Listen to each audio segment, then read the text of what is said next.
Halo, Assalamualaikum. Saya Rizky Niken Suskandari. Saat ini saya merupakan mahasiswa semester 3 Magister Pendidikan Dasar. Saya saat ini menjadi salah seorang guru di SMP Nasional Plus Tunas Global. Lalu pada kesempatan ini nih, izinkan saya memberikan pendapat terkait diskusi sesi 1 pada mata kuliah studi komparatif.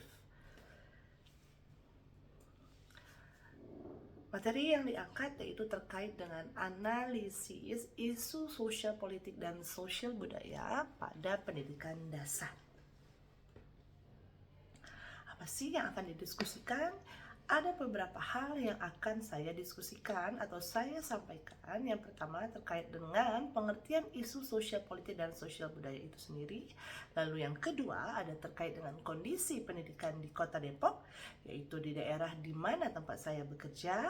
Yang ketiga, keterkaitan antara artikel yang disampaikan pada forum diskusi 1 dengan materi modul 1. Dan yang keempat yaitu saran terkait isu sosial politik dan sosial budaya. Lalu yang ingin saya sampaikan pertama kali yaitu pembahasan terkait dengan apa sih yang dimaksud dengan sosial politik dan sosial budaya itu sendiri. Bapak Ibu, sosial politik itu erat sekali kaitannya dengan partisipasi politik di dalam masyarakat baik secara aktif maupun pasif. Artinya apakah kita terlibat langsung dalam dunia politik ataupun pemerintahan, yaitu menjadi anggota legislatif dan sebagainya, atau hanya terlibat secara pasif atau sebagai penikmat atau pelaksana dalam atau penikmat dalam sistem pemerintahan. Nah, isu sosial politik dalam pendidikan sebenarnya dapat diterapkan dalam pembelajaran untuk melatih keterampilan berpikir kritis dan kreatif sesuai dengan tingkat perkembangan siswa.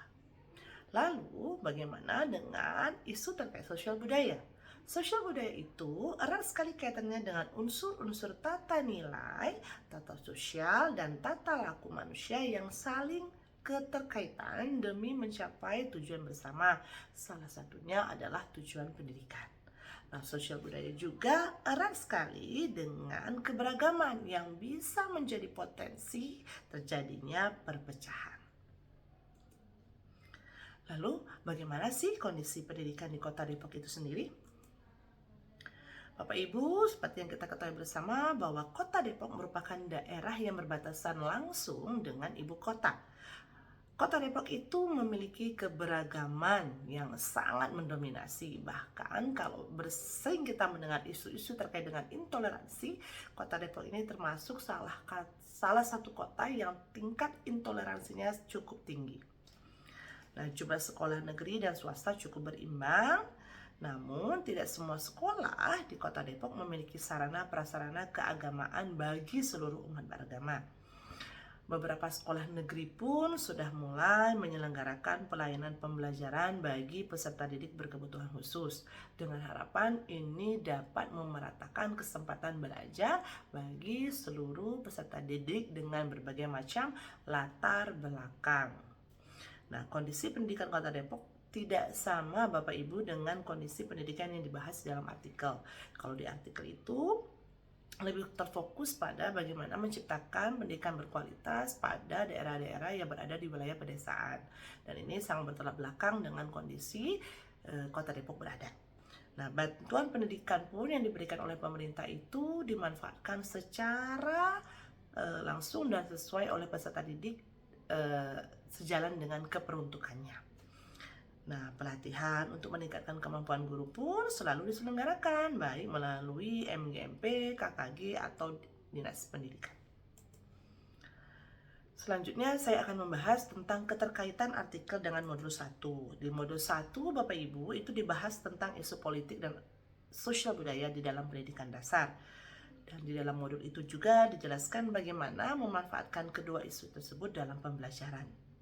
Bahkan di dalam modul itu diberikan salah satu contoh atau alternatif model pembelajaran yang bisa dimanfaatkan untuk mengajarkan siswa atau mengajak siswa mengenal situasi terkait sosial politik dan budaya yang ada di sekitarnya. Salah satu model pembelajaran yang bisa digunakan adalah inquiry. Nah, sementara itu, di dalam artikel 1 dan 2 dibahas tentang bagaimana mewujudkan pendidikan yang berkualitas melalui program Sustainable Development Goals dengan keterbatasan yang dimiliki, baik keterbatasan sarana prasarana, SDM, kualitas pembelajaran, serta lingkungan sosial. Lalu, keefektifan program pemerintah dalam pemerataan pendidikan melalui program manajemen berbasis sekolah atau SATAP dan program sarjana unggulan di SM3T atau daerah terpencil, tertinggal, dan terdalam, serta program PPG yang sedang gencar-gencarnya dikembangkan oleh pemerintah. Nah, dari artikel dan modul yang dibahas atau materi yang dibahas pada modul 1 dapat saya simpulkan keterkaitannya adalah sebenarnya kondisi isu sosial politik atau sosial budaya yang kondusif itu menjadi salah satu langkah awal terwujudnya pendidikan yang berkualitas. Oleh karena itu, tugas kita sebagai pendidik memastikan isu terkait sosial politik dan sosial budaya ini benar-benar dipahami dengan pemikiran yang jernih dan hati yang tingkat toleransinya tinggi kepada para peserta didik. Lalu sarannya apa sih yang bisa kita lakukan, baik itu dari segi pemerintah selaku pemegang kebijakan dan kita sendiri sebagai pelaku pendidikan. Yang pertama tentunya peningkatan kualitas guru melalui pelatihan-pelatihan yang berkelanjutan, pemberian beasiswa kepada guru-guru agar selalu bisa mengupgrade diri sesuai dengan kebutuhan dunia pendidikan saat ini, pembangunan infrastruktur yang merata tanpa terhalang kondisi wilayah dan jarak, dan yang paling utama adalah memaksimalkan kolaborasi seluruh elemen masyarakat dalam penyelenggaraan pendidikan yang berkualitas. Jadi intinya atau poinnya adalah bagaimana mewujudkan pendidikan berkualitas adalah kolaborasi, baik itu dari pemegang kebijakan dan tentunya juga pelaku pendidikan di dalamnya. Itu saja presentasi dari saya terkait dengan pendapat saya tentang materi pada diskusi 1. Terima kasih.